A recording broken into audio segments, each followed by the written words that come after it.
Seja bem-vindo no Política em Off. É isso mesmo. Hoje, nosso convidado aqui, Rodrigo Valverde, Mogi das Cruzes. E vamos lá, galera. Esse é o primeiro episódio aqui, Rodrigo Valverde. Você é o nosso convidado número 1. Oh, que honra, hein? 01, hein? Galera, todo mundo, né, vê o Santinho no chão, vê o horário eleitoral na TV e também os comícios na praça. Mas todo mundo sabe que a eleição ela começa bem antes, no off.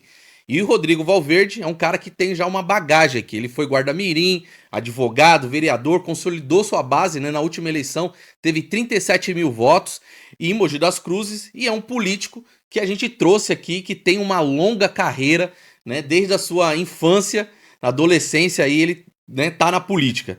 E aí, Rodrigo, fica à vontade, se apresenta aí pra gente. Grande Walterson Mengali, bora novinho ainda, conheço a longa data. E eu posso garantir para quem está aí assistindo que é 99% off. 90, é isso mesmo. Rodrigo, conta um pouco pra gente aqui, ó. Você foi candidato a deputado estadual em 22, você teve 35 mil votos. Agora, em 24, você concorreu também no cenário a prefeito, um cenário difícil, né? Ali você tinha uma disputa ferrenha ali em Mogi das Cruzes, 37 mil votos. E aí, agora você também está se projetando, né, como pré-candidato a deputado estadual para 26.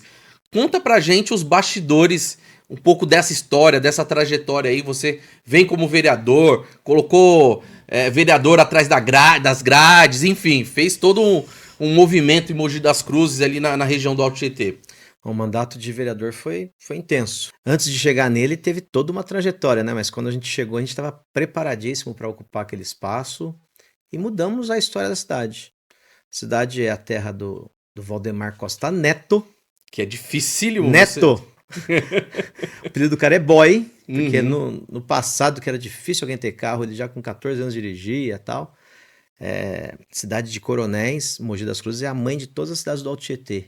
E ainda beliscava um pouquinho da capital e um pouquinho do Vale do Paraíba. Então, uma cidade muito tradicional, com famílias que sempre controlaram com mão de ferro ali. E nunca tinha perdido a eleição. O nosso mandato contou a história para a cidade, mostramos que os erros de gestão que faziam a vida das pessoas piorarem é fruto de toda uma história. O pessoal concordou comigo, até achei que eu ia ser prefeito. O mandato foi, como eu falei, intenso, porque a gente foi um mandato popular de ir em todos os bairros, não teve um bairro que sequer que a gente não foi. Sim. Em todas as divisas, são 9 cidades, território gigantesco, que é a maior cidade da Grande São Paulo. Nosso mandato foi extremamente qualificado, a gente foi campeão de projetos de lei, a gente foi campeão de denúncias do Ministério Público, de requerimentos de informação, mudaram o regimento interno por conta da nossa atuação, a gente usava a tribuna para fazer os grandes debates. A gente fiscalizou como ninguém, você acabou de falar, eu abri uma comissão de inquérito que teve políticos presos, empresários presos, balançou. Depois disso não teve uma perseguição em cima do Valverde? Cara, por ter feito esse movimento, mexeu lá com os barões de Mogi? Eu tava bastante empoderado nesse período, porque um pouco antes eu tinha derrubado o IPTU. E antes de derrubar o IPTU, o aumento do IPTU, o prefeito mandou um carnê lá para todo mundo, a gente anulou, o prefeito foi obrigado a mandar um novo carnê com valor muito mais acessível para pagamento. Então o povo estava me protegendo muito, estava acuando qualquer ameaça. Mas antes do IPTU eu estava totalmente fragilizado. Sim. Eu sou do Partido dos Trabalhadores desde os meus 14 anos de idade, e a cidade é completamente antipetista. Então, por exemplo, eu estava fazendo muito requerimento de informação, eu anulei 8 licitações por suspeita de fraude, então eu estava sendo muito perseguido. Inclusive iam me caçar porque eu bati o carro. Olha. Não ia me caçar por corrupção, não ia me caçar por quebra de decoro, iam me caçar porque eu bati o carro. E graças a Deus o IPTU apareceu, caí na graça do povo, o povo tinha 2.000 pessoas no dia da votação que baixou o IPTU, os vereadores saíram escoltados pela rota e eu saí no braço do povo. Então posso dizer que o Valverde é o paladino de Mogi das Cruzes, né, em defesa nesse período, sim, dos trabalhadores, da galera para baixar o IPTU. O meu mandato, Walterson, representou demais o campo progressista, todo mundo se sentia, até meus críticos, você sabe que você já militou, agora você tá em outra fatia da sociedade, mas você já militou politicamente, você sabe que o público progressista é muito crítico. Sim. Então a gente tem muitos adversários internos, muito fogo amigo. E o nosso mandato foi tão representativo que eu virei unanimidade no partido e na esquerda, no campo da esquerda, até os partidos mais radicais. E também estava muito simpático ao público conservador da cidade, esse público que gosta do combate à corrupção, da fiscalização. Meu mandato teve excelência nisso. Então estava agradando direita, esquerda, senso comum, centrão, estava agradando todo mundo. Então nesse período que eu abri o inquérito que deu essas prisões, eu tinha até amizade com alguns suspeitos, né? Então essa relação de amizade pessoal e combate político foi interpretado não a ponto de ter um atrito maior, como você perguntou, e alguns sim misturaram, né? Levaram pro pessoal, tal. Até hoje eu tenho um pé atrás, assim. Até hoje tem. Mas eu tava com muita credibilidade na época. E por tudo isso que eu tô te contando, nosso nome aparecia bem na pesquisa espontânea para prefeito. Jamais eu sonhava em ser candidato pelo PT, eu queria uma reeleição. Sim. Mas a pesquisa espontânea, a pesquisa induzida, né? A gente acreditou na vitória. E, de fato, o grupo hegemônico do Valdemar Costa Neto perdeu, foi derrotado nas urnas pela primeira vez na história, com certeza absoluta, fruto da atuação do meu mandato. E o antagônico era eu. Mas as pessoas não votaram no grupo do Valdemar Costa Neto, que sempre votaram, sempre venceram em primeiro turno, e não tiveram coragem de votar em mim. Muito medo do partido e tal. E eu tive um pouquinho só menos de voto que o cara que ganhou. É um cara da internet, dessa nova onda. Que ganhou, que só foi um mandato também e ladeira abaixo também. Devolveu a cidade pro grupo dos coronéis. Essa polarização, esquerda, direita, Lula, Bolsonaro, como isso interferiu em off na sua campanha? Como que foi isso? Porque você andou muito lá. Sim. Né? Então, para quem tá acompanhando a gente, você que quer, né, ser assessor político, liderança política, fique atento, né? Você precisa conhecer o território, conhecer seu nicho. Então, ó, pega a dica que o Política em Off vai falar muito sobre isso também, né? Como que você pode ser um bom assessor, um bom político. Esse toque que você deu é muito legal, porque as pessoas só conhecem o 1% do on. É isso. E não conhecem os 99% do off. Que às vezes uma parte é feita pelos assessores, o político, ele é o projeto. Mas você tem uma base ali pra te ajudar. E a polarização, como é que foi isso? Lá nunca teve polarização. Lá sempre foi 90-10, 95-5. E assim, não tá diferente. Em 2022, o Bolsonaro teve 60, o Lula 40. Foi o mais equilibrado que teve. Mas muita gente da direita votando no Lula, porque lembra do período econômico do Lula e o governo Bolsonaro tava horrível. Até o cara conservador não aprovava o governo Bolsonaro. Por isso que deu essa equilibrada. E eu achei que ia se repetir em 2024. Lê do engano. Né? Em 20...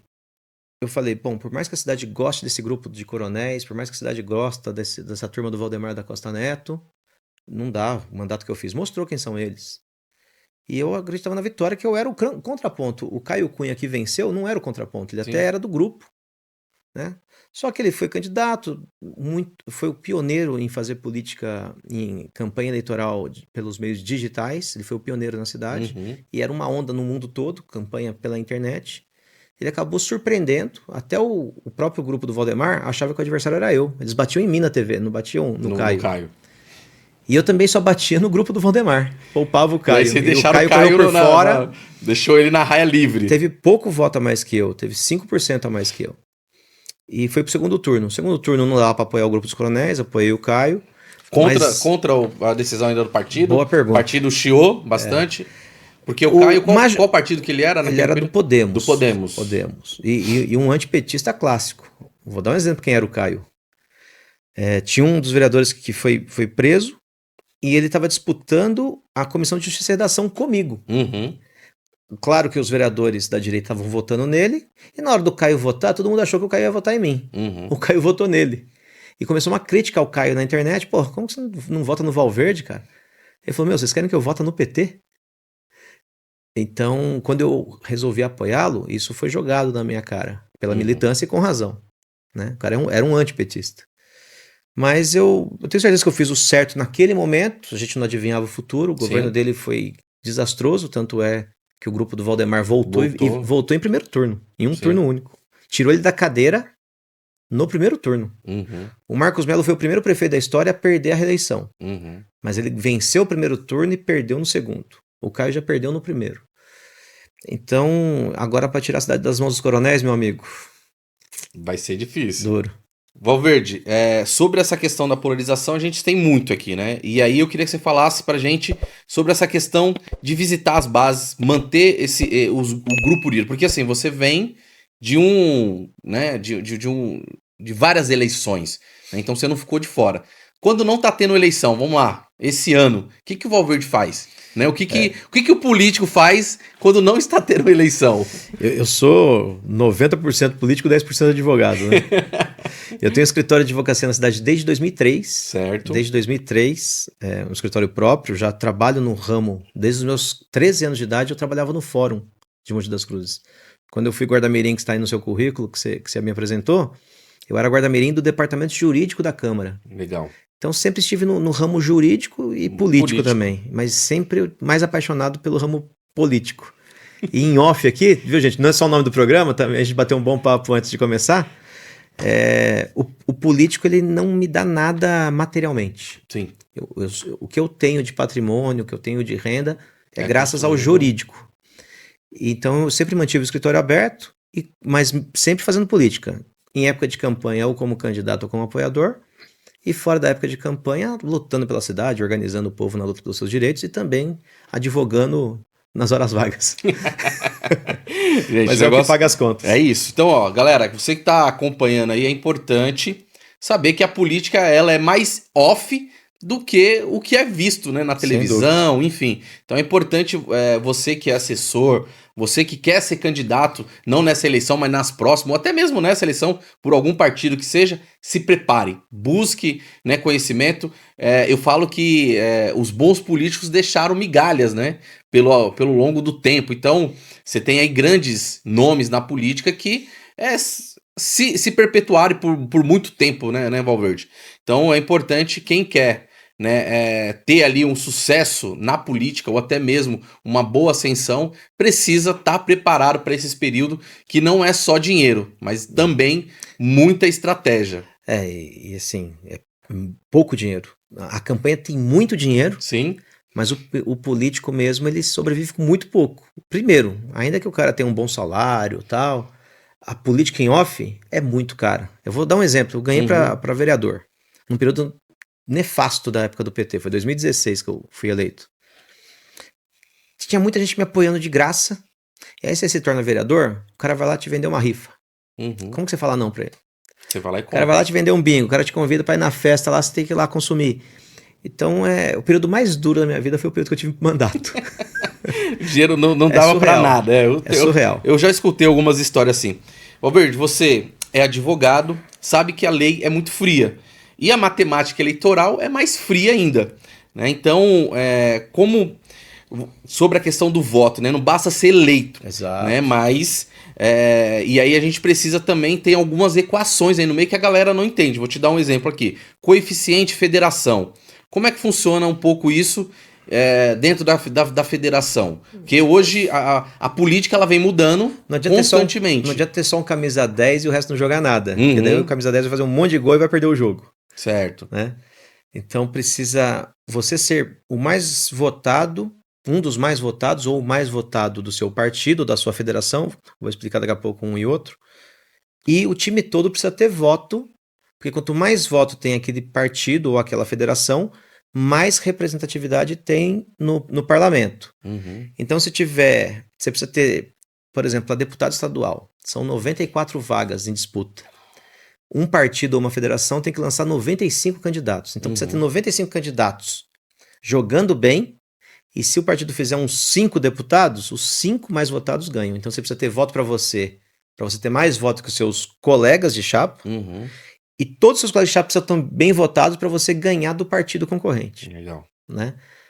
Então, não sei se eu expliquei bem, mas resumindo, se só você tem voto e os outros 94 candidatos não têm voto, o seu partido não faz nenhuma cadeira. Então você vai ser mais votado que a grande maioria dos eleitos, só que você não vai se eleger. E se um outro partido tem todo mundo bem votado, mas não tem nenhum super bem votado, eles vão ter menos votos que outros candidatos, mas como o partido deles teve muito voto, eles com menos voto que outros concorrentes, eles também se elegem. Ou se elegem e os bem votados não. Então é uma complexidade entre você ter voto e o seu time também tem que ter voto. Bacana. Agora, deixa que eu te explico. Raul Aro vai explicar para você sobre essa questão do coeficiente. Pega a dica.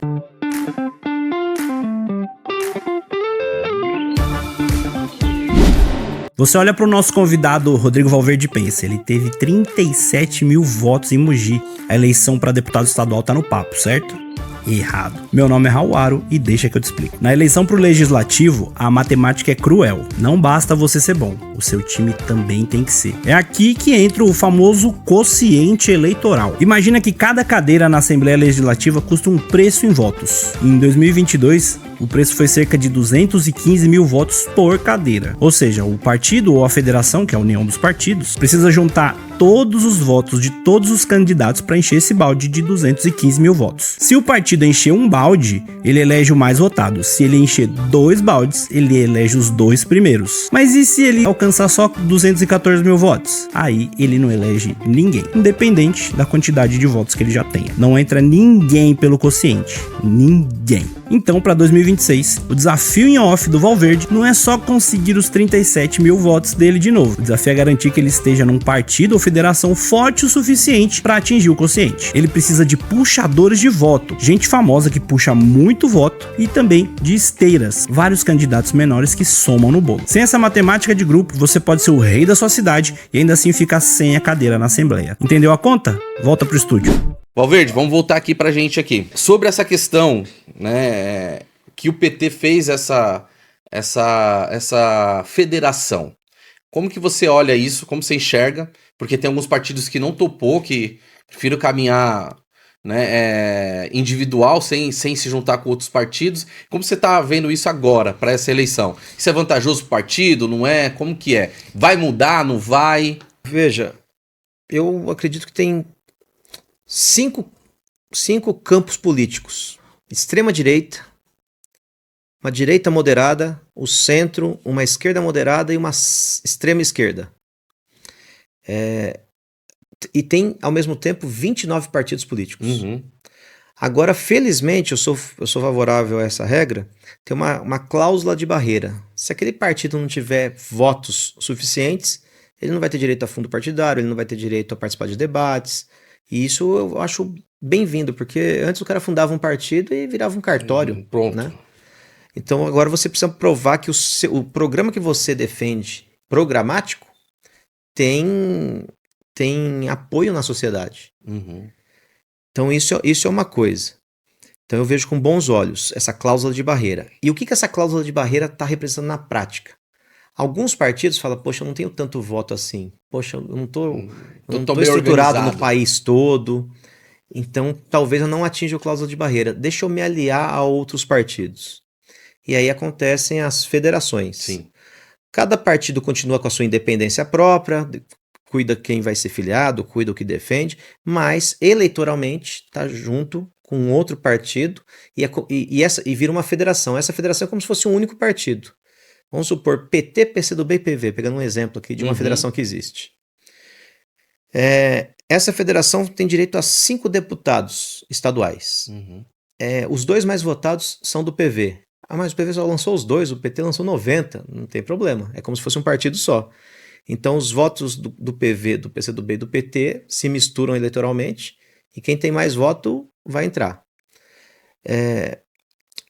Em algumas cidades é prejudicial, porque vamos pegar nossa região do Alto Tietê. Eu já vou aguentar o Walterson aqui, ele é da região do Alto Tietê, que é Grande São Paulo na parte leste aqui da capital. O PCdoB fez bastante vereadores lá, e lançando 2 candidatos no máximo. Então o PT construía a chapa, as pessoas votavam no PT, a maioria dos votos era do PT, só que um candidato do PCdoB teve mais votos que candidatos do PT, e a vaga que era de todo mundo, o PCdoB se deu bem. Em Ferraz, por exemplo, em Ferraz de Vasconcelos, por exemplo, foi o PV. Uhum. Então, num município ou outro, você pode falar que essa federação foi maléfica para o PT. Mas no que interessa, que é o campo majoritário, que é o programa nacional, esses aliados foram super importantes para a reeleição do Lula. Uhum. O Lula estava sozinho, tinha acabado de sair da cadeia, ele era candidato a presidente e o sistema político, o sistema financeiro queria isolá-lo. E o PV e o PCdoB, até porque estavam com medo de não atingir a cláusula de barreira, falaram, poxa, vamos colar no PT. Então foi bom para todo mundo. O Lula deixou de ficar sozinho, o Lula falava em nome de uma federação, o pessoal mais à esquerda falava, poxa, o PCdoB está com o Lula. E o pessoal mais ambientalista, o pessoal mais de classe PV. média, poxa, o PV está com o Lula. Então tirou aquela pecha do Lula estar isolado com o PT. Então foi muito importante isso. E aquela eleição de 2022 foi super importante, a vitória do Lula. E sem aquele apoio inicial do PV e do PCdoB, talvez não viessem outros aliados. Uhum. Então foi muito importante. Então eu acredito que foi positivo no macro e negativo pontualmente no micro, aqui ou acolá. Precisa avaliar se foi bom ou não, porque... Se você falar com o presidente de um município que foi lesado, ele vai falar que foi a pior péssimo. coisa. Exatamente. Mas a gente tem que olhar no macro, né? Rodrigo, o Raul desenhou pra gente esse cenário e também o jogo, ele é coletivo e também o PT é um partido de massa, certo? Que tem a federação que você acabou de falar. Mas em off, existe ali as brigas por espaços. Só entre o PT tem briga, imagina? Imagina que os outros... Então é isso.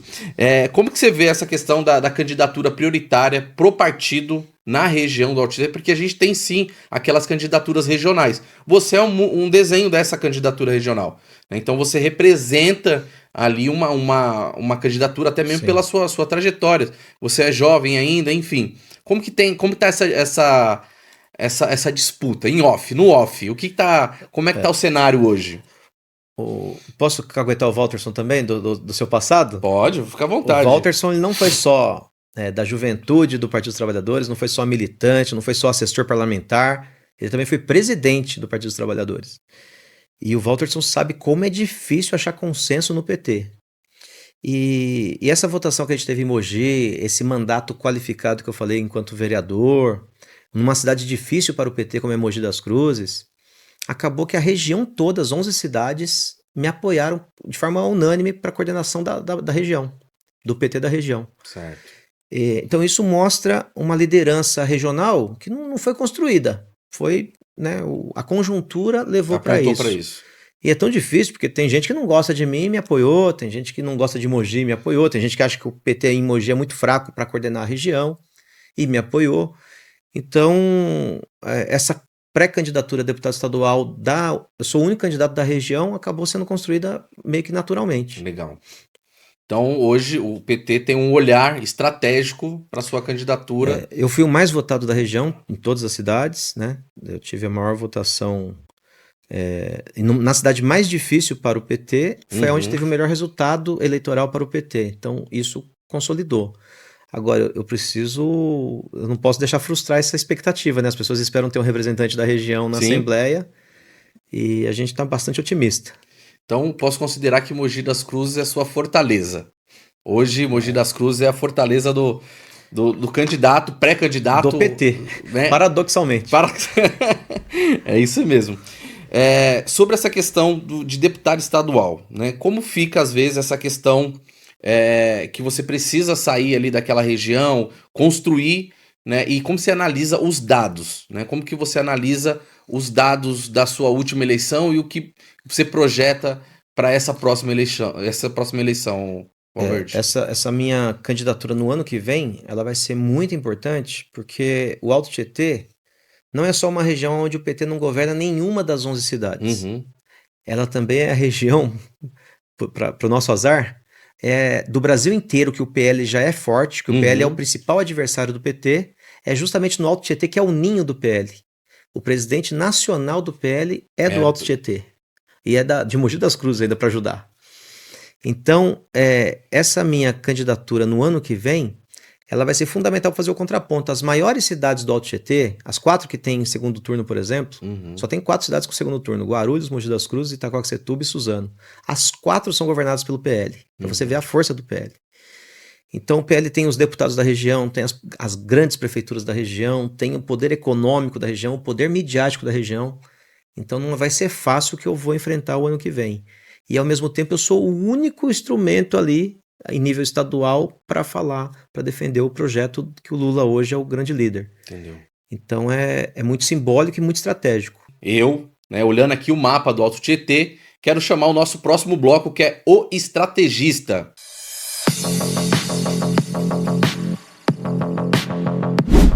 Para ser prefeito, você precisa ser dono da cidade. Para você ser candidato estadual, você precisa invadir o território vizinho. Será que o Rodrigo Valverde vai conseguir ser testado em 2026? Vamos dar uma olhada no mapa em off. Mogi é a fortaleza. Aqui ele tem um recall de 37 mil votos. É o piso dele, é sólido. Mas para garantir a eleição com segurança, ele precisa transformar esse vermelho de Mogi em influência nas cidades vizinhas, como Suzano, Itaquá e Poá. A dificuldade é que essas cidades já têm dono. Como você entra na casa do vizinho sem ser convidado? Você não entra. A estratégia é fazer a parceria. E essa parceria para 2026 se chama dobradinha. O Valverde é pré-candidato a deputado estadual. Ele precisa encontrar candidatos federais fortes nessas cidades vizinhas e propor uma troca. Eu peço voto para você em Mogi e você pede voto nas outras cidades. Parece simples, mas isso em off é um xadrez puro. Às vezes é melhor um parceiro eleitoral do que um adversário ideológico. Às vezes tem que apoiar um federal que não é do seu time para garantir a entrada naquele bairro fechado. A pergunta que fica para o nosso convidado: com quem o Valverde vai caminhar em 2026? Se ele vai ficar isolado na Fortaleza em Mogi, ou se ele vai ter coragem de fazer as alianças necessárias para pintar o resto do mapa. A estratégia é a expansão e o método é a aliança.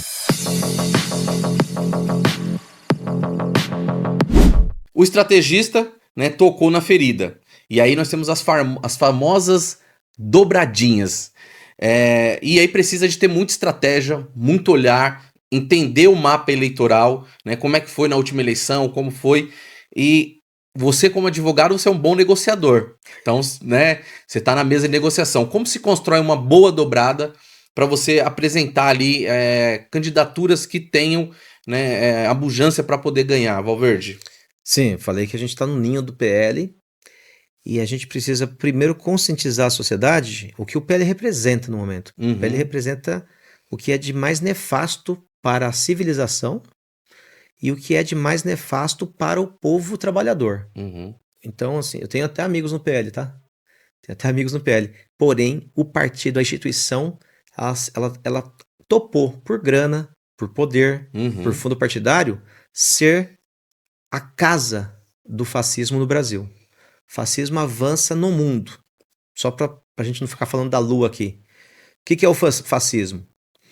Quando a gente vive num sistema que ele tem várias contradições. E quando você vê esgoto a céu aberto, saúde precária, as pessoas desempregadas ou com subemprego, tem tudo um motivo por que existem essas mazelas.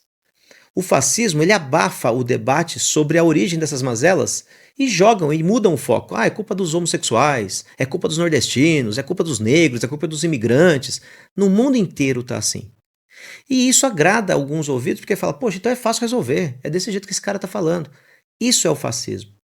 Eu não considero o Valdemar da Costa Neto um fascista, mas eu considero um reprovável oportunista. Uhum. Porque para ele ganhar grana pro partido dele ficar o maior partido do Brasil, ele também deve ter ojeriza a esse tipo de política. Sim. Mas ele topou trazer pro partido dele essa pecha.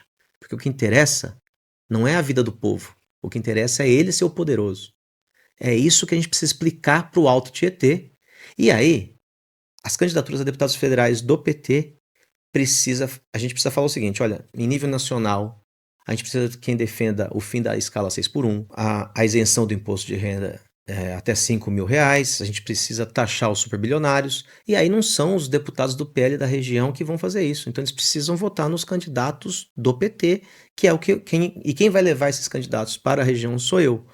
Então eu acredito muito nesse debate de consciência e acredito muito que o nosso partido vai aumentar a bancada e é uma honra ser um projeto, ser uma peça importante nesse projeto maior e necessário para a vida do povo brasileiro. Na disputa pelo poder da política, porque a política é o poder. Sim. Então, qual que é o limite do pragmatismo, Valverde?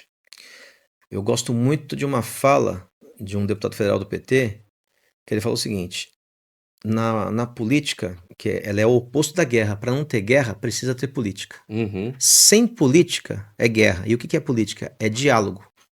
É você conversar com os diferentes. É você conciliar interesses. Então esse é o pragmatismo necessário para a gente viver em paz. Ao mesmo tempo, não pode ser promíscuo. Então, se eu tenho uma causa, eu posso negociar, eu posso ceder, mas eu jamais posso trair essa minha causa. Então não tem problema a gente ser pragmático. Eu sou pragmático. Mas nós temos que ter limite. Então, por exemplo, o mundo queria, Walterson, depois da crise de 2008, que as riquezas naturais fossem para os donos do capital. Uhum. Que os orçamentos públicos cumprissem as dívidas dos contratos.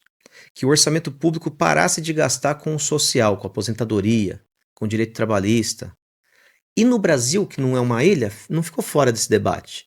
Então queriam muito o nosso pré-sal, queriam que a gente acabasse com programas como Bolsa Família, como Minha Casa Minha Vida, que a gente tivesse um salário mínimo mais baixo, que a gente não gastasse tanto com previdência, com aposentadoria. E o PT, que foi pragmático para ganhar a eleição, fazendo a carta aos brasileiros, falando, olha, a gente não vai fazer a reforma agrária do jeito que a gente queria, cedeu. A gente não vai caçar o contrato da Rede Globo, que a gente cedeu. A gente não vai boicotar as dívidas que já existem. Então, o PT foi pragmático e cedeu. Mas na hora que pediu para o PT abrir mão do pré-sal para o capital estrangeiro, reduzir direitos sociais do povo, o PT falou, não, vocês podem destruir a nossa imagem, podem nos prender, podem nos chamar de corrupto, pode caçar a Dilma, pode prender o Lula, mas nós não vamos abrir mão dos nossos princípios. Então, acho que foi um baita exemplo dos limites do pragmatismo. Hoje a gente tem visto, Valverde, em nível nacional, várias derrotas do governo Lula no Congresso, no Senado ali. Como você avalia isso? Porque hoje a população ela não entende, ela olha e vê o governo Lula. Só. Não enxerga o Senado, não enxerga... Como que você vai conversar com a população hoje, principalmente em Mogi, que é uma população ali que é muito conservadora, que nem você falou, é 90% conservadora e 10% progressista. Né, progressista. Mas tem esse olhar, que hoje você olha para o governo e aí você fala, não tá conseguindo, né, que nem vários projetos que passou lá e barrou, e inclusive agora essa da lei antifacção, né, que também um absurdo. Barrou ali. Como você avalia isso? Então, alguns debates a gente consegue explicar com mais facilidade. Por exemplo, quando o governo Lula queria isentar os 5 mil reais na hora que você isenta. Hoje no Brasil, todo mundo que ganha até 5 mil reais paga imposto de renda ainda. Uhum. Isso dá bilhões de reais no orçamento. Quando você fala, olha, a partir do ano que vem, quem ganhar mais de 5 mil reais não vai pagar. Você deixa de arrecadar um pedação. Como que você repõe isso? Taxando quem não paga. Exatamente. Então, vários bilionários que não pagam, só paga o dinheirinho da sua pessoa jurídica ali, e o seu CPF não paga nada, você começa a taxá-los também. O Congresso votou não a taxar os bilionários. E aí o Lula foi derrotado, mas ele fez o debate e ganhou. E aí a gente tem mais facilidade aqui embaixo falar, olha, você acha justo o cara ganhar 1 milhão, não pagar nada, e você que ganha 8 mil reais por mês, você paga 20% que você ganha? Mas isso você acha não um erro também do partido? Porque ele não coloca ali, eu vou te dar um exemplo, quando ele fala de taxar os ricos e aí ele não dialoga com essa classe que se diz o novo empreendedor, e às vezes o cara é um Uber, é um iFood de bicicleta. E pensa que é rico, né? Que pensa que é rico, e o partido ele não consegue chegar nessas pessoas para diferenciar o que é o milionário, né? Porque a grande burguesia conseguiu fazer que o cara que é explorado pense que é milionário para poder fazer. E conseguiu fazer isso. E o PT ele não consegue, né? A campanha do Lula, ele falava, vou colocar o pobre no orçamento e o rico no imposto de renda. Ele cumpriu a palavra. Porém, o pobre não gosta de ser chamado de pobre. Exatamente. E a pessoa que pensa que é rica, ela não é rica, mas ela pensa que é. Exato. Então é uma comunicação completamente errada, porque você não dialoga com ninguém. O pobre detesta ser lembrado que ele é pobre, e o cara que pensa que é rico se sente incluído quando ele fala que vai taxar os ricos. O principal problema do início do governo Lula é todo mundo falar assim, ele vai me taxar. Calma, filho, não vai taxar. Você não tem helicóptero, você não tem iate. Mas você falou tudo. É um erro de comunicação, mas é um Lula analógico, né? O Lula tá com 80 anos. E a política deu uma revirada de 2011 para cá no mundo, no mundo, principalmente por conta da crise de 2008, que o Lula não acompanhou. E a gente não pode transformar o Lula num cara jovem. O Lula é aquele militante que nós todos admiramos da década de 80. Então essa linguagem dele não adianta, marqueteiro nenhum vai tirar. Não vai. Mas o poder de comunicação dele é tão grande que até a militância que pensa como você acaba acompanhando esse discurso dele. Mas sobre taxar os bilionários, eu acho que o debate foi bem feito. Fizeram uma grande campanha na internet, a inteligência artificial fez uma comunicação que todo mundo entendeu, e o Congresso foi pautado. O Congresso, mesmo com maioria, é importante falar que o PT só tem 70 deputados, e são 513 no total. A maior bancada é do PL, né? Então o Lula, ele tá fazendo um milagre com o Congresso contra ele, mas tá acertando no debate. Pode errar na comunicação aqui ou acolá, mas no grande debate ele tá vencendo. Ele venceu a PEC da bandidagem, que o PL queria blindar todo mundo. Ele venceu a anistia, tudo com minoria. Mas ele venceu com a força do povo na rua, e não com os votos dos deputados lá. O povo na rua ajuda a garantir os votos dos deputados. Além das cobranças de emenda, né? Ixi, ele não está conseguindo vencer o orçamento secreto, que ele prometeu em campanha, e o STF está entrando na campa porque isso é imoral. Exatamente. Ô Verde, vamos aqui para a questão das pautas, né, que você defende aí. Tem a questão, né, da privatização da CPTM, tem a questão do pedágio, como furar a bolha, né, e falar com o eleitor, né, de Suzano, sobre a questão de Mogi, sobre a questão né, que transforma a pauta, né? Como você pega uma pauta local e transforma ela numa pauta regional? Essa pauta da privatização, por exemplo. Vamos pensar no cara que não entende isso a fundo, e ele sabe que tem um amigo que tem um convênio bom médico, que ele chega lá no hospital com um convênio médico que ele paga, que o amigo dele paga 3 mil por mês, e o cara é atendido na hora. E ele vai lá no SUS, vai lá no Luzinha de Pinho Melo e fica 5 horas para ser atendido. Ele fala, poxa, olha o público que porcaria, e olha o privado como é bom. Então, nada melhor que privatizar. Só que é justamente isso. Só que não é bem assim. Exato. Esse é o grande X da questão das pessoas que defendem a privatização. Elas acham que o privado é muito melhor que o público. E a gente tem que exigir essa qualidade do privado, que é feito para poucos, ela ser para todos. E isso só através de ser público. Ou propositalmente o sistema deixa o público sucateado. Para a classe média ali que ganha pouco, já paga bastante imposto, ela ainda tem que pagar convênio médico, ela ainda tem que pagar a escola particular do filho, ela ainda tem que pagar a câmera de segurança, ela tem que... Então, fica muito caro. E a gente precisa exigir que esse sistema seja mais justo, mais humano, para que o público tenha qualidade. Então, é proposital. E esse debate da privatização, eles pegam na revolta das pessoas com a precariedade do serviço público. E a gente não tem que lutar para privatizar, nós temos que lutar para que o serviço público seja de excelência, né? E isso só com a conscientização. Por exemplo, Tarcísio privatizou a Sabesp, com esse discurso que é só privatizar que resolve. Ele privatizou as estradas, ele privatizou a CPTM e o metrô. E aí, quando tem um grande colapso, a iniciativa privada não paga nada, e aí o seu imposto, que já tem que pagar tanta coisa, vai ter que pagar esse colapso. Se tem que fazer um grande investimento no metrô, não vai ser iniciativa privada. Se tiver que levar esgoto para um bairro afastado, não vai ser iniciativa privada. Vai acabar sendo dinheiro público. A iniciativa privada fica com o lucro e o prejuízo fica com o público. Então é uma farsa, que é só privatizar que melhora. E não é fácil de explicar, mas se a gente conseguir dar exemplos concretos, as pessoas começam a se conscientizar mais que a privatização é um péssimo caminho.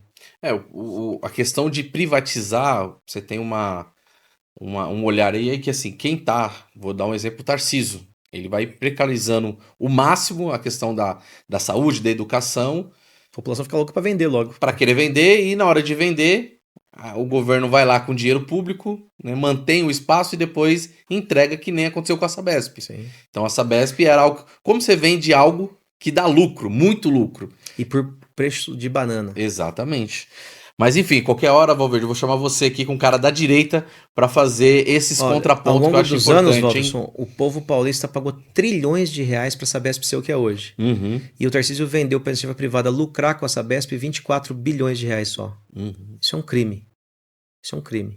Valverde, tem um monte de gente que está acompanhando a gente, liderança, jovens que querem entrar na política, e nós temos um quadro aqui, a Voz da Rede. Então hoje, para aquela pessoa que quer entrar na política aqui, quais são as dicas, orientações que você dá para aquela pessoa que quer militar mais, quer entender mais sobre a política? Olha, fundamental o jovem participar de um grêmio estudantil, participar de um diretório acadêmico. Se não existe, ele tem que criar.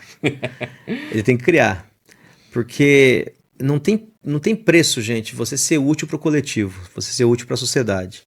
Então, se o professor está indo mal, se o professor está maltratando aluno, se o inspetor de aluno não está trabalhando, se a escola está cheia de mato, se está tendo assalto em frente à escola, se está tendo venda de drogas no banheiro da escola, o Grêmio Estudantil é o grande escudo dos estudantes terem voz. Os estudantes se organizam e lutam por melhorias. E cobra do diretor, cobra do diretor de ensino, cobra dos professores. Vocês não têm ideia como é a força a voz do povo unido não é vencido.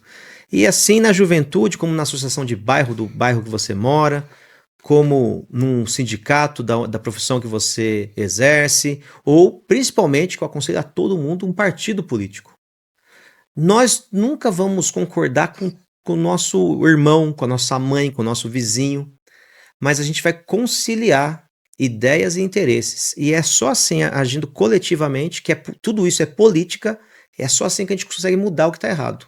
Coletivamente, ninguém muda nada sozinho. Legal. Aqui, ó, tem algumas perguntas aqui no Voz da Rede. Nossa produção separou aqui algumas perguntas para você, Valverde. O @Lucas_Dente, ele coloca aqui: Rodrigo, eu quero ser vereador. O que é mais importante? A pré-campanha? Postar vídeo no TikTok? Manter café na padaria com lideranças de bairro?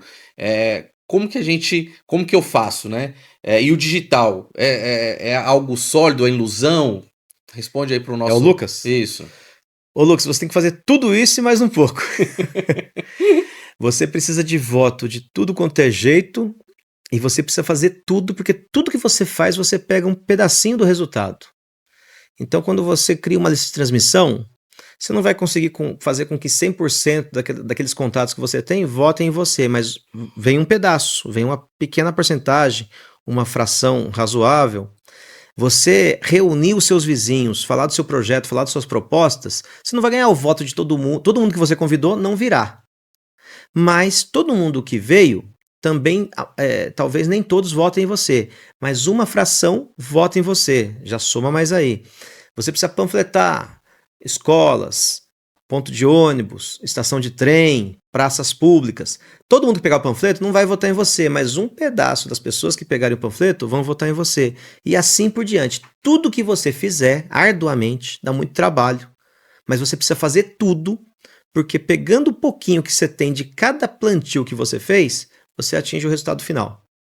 Legal. Tem outra pergunta aqui também, ó. Inclui isso também no digital. Legal. Tem outra pergunta aqui, essa é boa, né? @Mariana Junqueira. E ela coloca aqui, ó: o que é bom, né?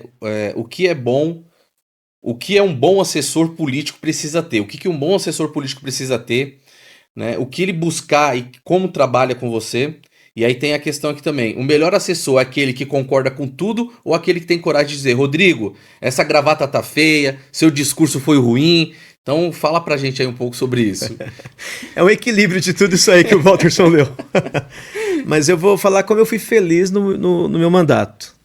Eu tinha uma pessoa que sabia, que tinha total paciência com o povo, tinha prazer em atender ao povo, tinha muita flexibilidade, habilidade quando era maltratada pelo povo. Ela não revidava. Então isso é importante. Eu tinha uma pessoa que sabia tudo de fiscalização do orçamento público, tudo de edital, de projetos, de ofícios, de pesquisas. Eu tinha essa peça também. Eu tinha um cara que não tinha tempo ruim com sol, com chuva, com domingo, com feriado, com madrugada, manhã cedo, até tarde da noite. O cara era pau pra toda obra. Eu tinha um cara que tinha uma análise política de tudo, assim. Ele tinha o faro de tudo que acontecia e o que era importante a gente entrar naquela luta. Então, eu tive uma assessoria completa, eu fui muito feliz. Agora, é muito complexa essa pergunta, e é difícil você achar uma pessoa boa em tudo. Você precisa de um time, e e um é bom de lateral direito, outro é bom de centroavante, outro é bom de zagueiro. É difícil um cara que é goleiro, ponta esquerda, matador, marcador. Você precisa montar o time. Tem que ser um time bom. Legal. E para fechar esse bloco, né, essa aula, qual que é o maior erro que o candidato comete, aquele candidato de primeira viagem no off? Ele gaguejou, então a resposta é boa. Pode falar o que você pensou. Eu sou um cara que eu erro bastante, então eu não sou o maior indicado para responder. Mas o maior erro no off é dar muito crédito pro on e menosprezar o off. E o off o que é? O off é trabalho, é plantação, é dedicação, é resiliência, é foco. Tudo isso é o off. A campanha é só a colheita. Valverde, quero agradecer aqui. A gente sabe, né, o papo tá excelente, mas 37 mil votos, eles não caem do céu, né? Então houve muito trabalho aí, muita construção. E para 2026 o cenário muda, né? Você tem aí o Tarcísio, tem um cenário nacional polarizado, tem aí a representação de progressistas, conservadorismo, né? E tem a fórmula aí, né? Qual que é a sua fórmula para 2026, né? Confrontar essa ideologia, essas pautas, falar sobre a saúde, transporte, enfim. O que as pessoas podem esperar do Valverde como pré-candidato? Tenho muita felicidade de falar que eu já fui testado e aprovado, né? Eu não tenho ambições patrimoniais, de ascensão social. Então eu não me deslumbrei quando a gente ocupou um espaço de representatividade. E o que é a responsabilidade de ocupar um espaço de representatividade? Ser representante é bem difícil para você ter a confiança das pessoas de te elegerem para representar. Isso já é difícil por si só. Mas é mais difícil ainda você separar o seu instinto natural de se dar bem do seu dever de não frustrar as pessoas que confiaram em você. Então, tudo que eu ia votar, eu pensava, bom, para mim é bom isso, mas o que as pessoas, o que o povo precisa? Eu não posso, eu tenho que votar desse jeito. Mesmo eu tendo propostas falando, olha, se você votar assado, a sua situação vai ser assim, se você votar colar, você vai ter isso. E é tentador, Valpes, porque é fácil na teoria a gente falar que a gente é forte, mas na hora que tá ali, que só você e a pessoa sabe, é muito tentador você falar assim e trair as pessoas que confiaram em você, ou trair até as pessoas que nem sabem que você existe. Só que você vai prejudicar muita gente que sabe que você existe, que nem sabe que você existe. Então, se você não tiver essa consciência, você se perde com muita facilidade. Muitos caras chegam num cargo de representatividade sem essa consciência. E daí ele fala, poxa, ninguém vai saber o que eu fiz mesmo. Poxa, o povo é ingrato mesmo. Depois na campanha eu tenho que gastar do mesmo jeito. Então eu vou me dar bem agora. É muito difícil o cara ter uma formação política para saber o que ele precisa fazer na hora do vamos ver. Então ele precisa estar forjado ali. É fundamental. Todo mundo que entrar na política, antes de mais nada, tem muita coisa que precisa fazer. Precisa panfletar, precisa construir grupo, precisa fazer uma porrada de coisa. Mas o principal de tudo é se formar politicamente e saber o porquê que você está na política e o que o mundo precisa. Esse é o principal. Você está formado politicamente e depois você participa da política. Legal. Meu querido, quero agradecer, falar que o Política em Off está de portas abertas aí para te receber. E isso aqui foi um momento para a gente inaugurar, né, esse primeiro bloco e também trazer aí quadros da política, né, tanto da nossa região de São Paulo, para poder discutir a política em off.